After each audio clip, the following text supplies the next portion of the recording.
Al aprobar exhortos de la primera comisión para diversas dependencias, gobiernos y congresos estatales, Paulina Rubio Fernández, alumna de la Equina Caballán y diputada del Narco Partido Acción Nacional, mencionó para lucrar políticamente que el problema es de fondo y hoy existe un amparo, porque dice que se violentó el proceso de los libros de texto gratuitos.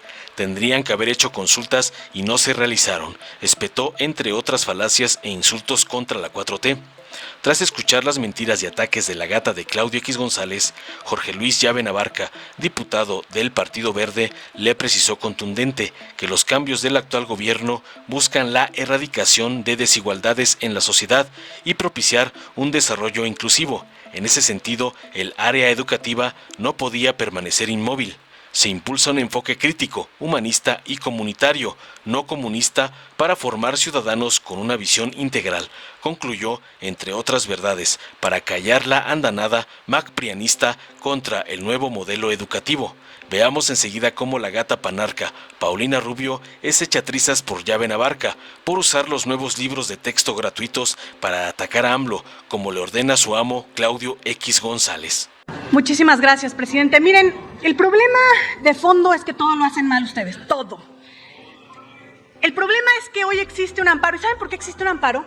Porque violaron el proceso para hacer los libros de texto. Porque tuvieron que haber tenido consultas en donde no las tuvieron. Porque son incapaces de hacer algo pulcro. Pero esto no nos extraña. Porque esto ya les pasó con su tóxica reforma electoral que les echaron abajo. Porque por procedimiento se las echaron abajo, porque no saben incluir, porque no saben dialogar, porque no les importa escuchar las voces de otros tantos. Y miren, a los padres de familia no necesitan ni siquiera leer los libros de texto. Basta con escuchar en las entrevistas a las personas que se dicen que participaron en el diseño de estos libros.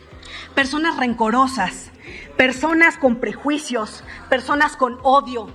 Esas son las personas que hicieron los libros de texto de nuestros hijos, de los hijos de los mexicanos. Pero ¿saben por qué? Permítame, oradora, por favor.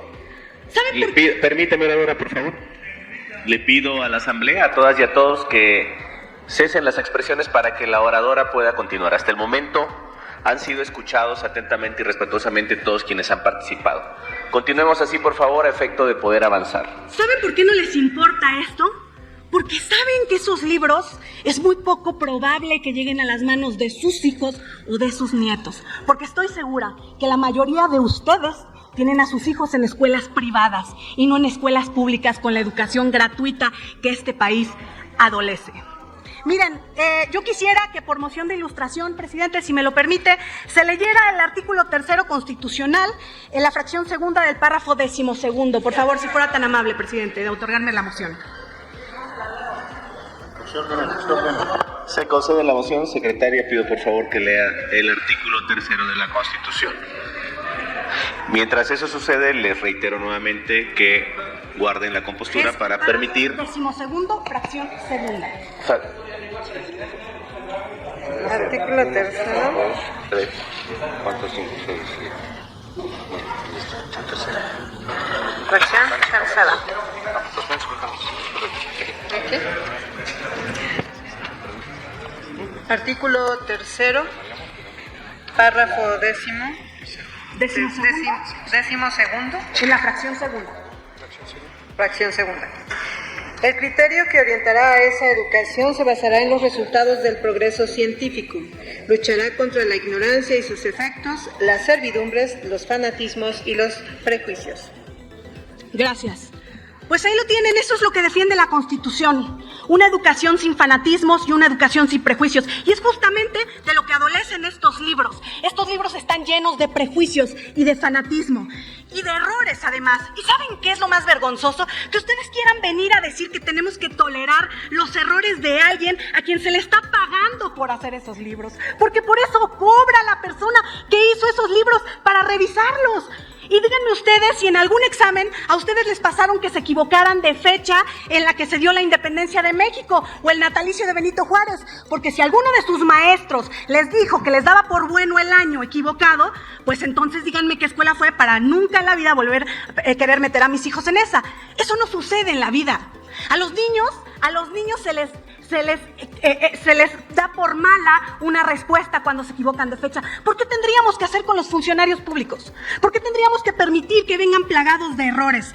Imagínense, si la educación en México nos ha dado los legisladores de Morena que tenemos sentados hoy ahí, imagínense qué clase de legisladores no nos va a dar la educación que hoy pretenden imponer a nuestros hijos en las escuelas públicas.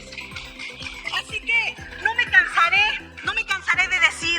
de decir lo mal que están estos libros, porque a diferencia del diputado Álvarez Maínez, hoy yo soy legisladora. No sé en años anteriores a quién le tocaba defender la educación gratuita, no sé a quién en otros años le tocaba levantar la voz por las niñas y los niños de México, pero hoy esta es mi responsabilidad y lo voy a hacer cuantas veces sea necesario, porque ustedes privilegian la ideología por la técnica, privilegian la ignorancia por la ciencia, los caprichos por las coincidencias, lo cual da como resultado refinerías que solo tienen agua o aeropuertos que ni siquiera tienen aviones.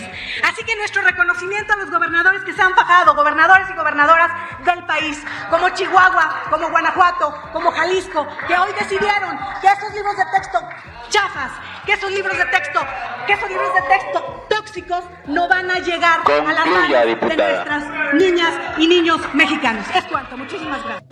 Con su venia, presidente. Después de 5 años o casi 5 años, la derecha no ha entendido que nuestro presidente Andrés Manuel López Obrador anunció que iba a haber una nueva forma de gobierno, que iba a construir un nuevo proyecto de nación, que se iba a tocar todas las áreas públicas de este país. Los cambios que se han venido realizando tienen como objeto abonar a la erradicación de las desigualdades en nuestra sociedad, de manera tal que se propicie un desarrollo inclusivo que no deje atrás a nadie, ni tampoco nadie afuera. En este sentido, el área educativa no podía permanecer inmóvil. La revolución de las conciencias que implica la transformación del país no puede ser posible si no cambiamos la forma en la que nuestras niñas, niños y jóvenes aprenden y se apropian del conocimiento. Por eso se ha elegido impulsar un modelo que implica un enfoque crítico, humanista y comunitario, no comunista, lean bien, para formar ciudadanos con una visión integral. En este punto, como en otros muchos, la resistencia al cambio era de esperarse, pues al fin de cuentas se trata de 2 visiones distintas de país. Y eso no solo es deseable, sino hasta sano que exista el debate. Sin embargo, la oposición ha sido desleal en esta discusión, pues como ha sucedido en otros debates sobre asuntos fundamentales, ha hecho uso de mentiras y ha recurrido a infodemias para confundir a las y los mexicanos. Hemos abordado el tema de la seguridad y tocamos un punto fundamental: los negocios que hacían al amparo del poder con la seguridad. Hemos tocado el tema de salud y también nos encontramos con los negocios al amparo del poder. Más de 100,000 millones de pesos solamente estaban en 10 empresas que compraban los medicamentos. Claro que hay mucho negocio. Y hoy, la verdadera discusión, el fondo del problema de esta nueva escuela mexicana fue la edición y distribución de los libros, más de 1,500 millones de pesos de las casas editoriales que por muchos años se enriquecieron, hoy están molestos y recurren, por supuesto, a sus legisladoras, a sus legisladores de la oposición para que vengan aquí a gritar y a querer decir que estamos dañando a la niñez mexicana. Por supuesto que no. Arriba el nuevo modelo educativo, arriba la nueva escuela mexicana que nos va a permitir un pensamiento crítico y que nos va a integrar a una nueva cultura educativa. El verdadero virus no es el comunismo, es la corrupción que ustedes mismos alimentaron por más de 30 años, la corrupción que ustedes fueron parte de más de 30 años y que hoy tienen por supuesto un gran dolor en el corazón y más en el bolsillo por no llevarse las ganancias que antes tenían a manos llenas. Es cuanto, presidente. Gracias. Dale en me gusta. Suscríbete, activa la campanita y compártelo para que más gente lo vea.